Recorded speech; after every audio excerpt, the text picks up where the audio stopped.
Get ready, start.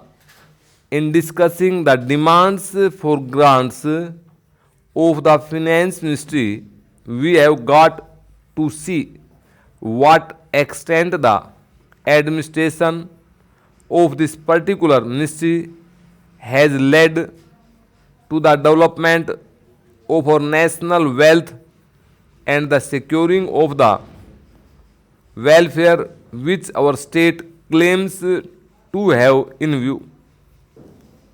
Madam, we must try to analyze very carefully the working of the particular ministry because it is not merely a department of the government, so to say, but it is a narrow center of the administration of the country.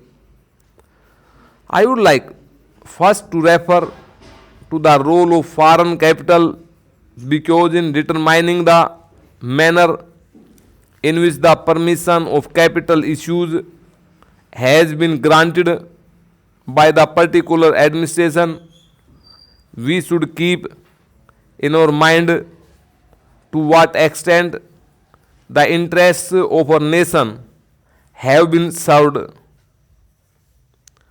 I fully endorse the statement which the previous speaker has made so far as repatriation of the investments made by foreigners and of profits are concerned.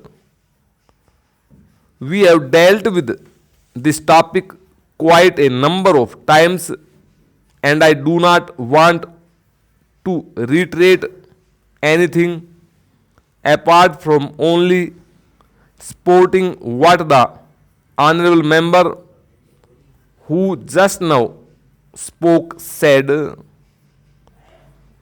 I would now like to deal with the investments of foreigners in India. Madam, the government of our country accepted the proposition that in allowing foreign investment, it should come in only in such industry and such form of production wherein our national investors will not come forward and in which technical skill is wanted. There is also one other factor which the industrial policy of our government of 1948 as adumbrated further in 1949 by the Prime Minister laid down. It specifically said that the control and ownership of such concerns should as far as possible be in the hands of Indian nationals and the technical know-how of our country should be developed.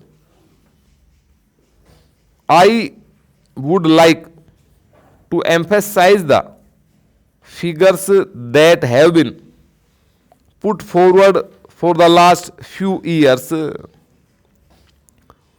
From 1997 till the end of 2012 or the early part of 2012, it has been reported that rupees 19,000 crores of foreign capital have been allowed to be invested in our country.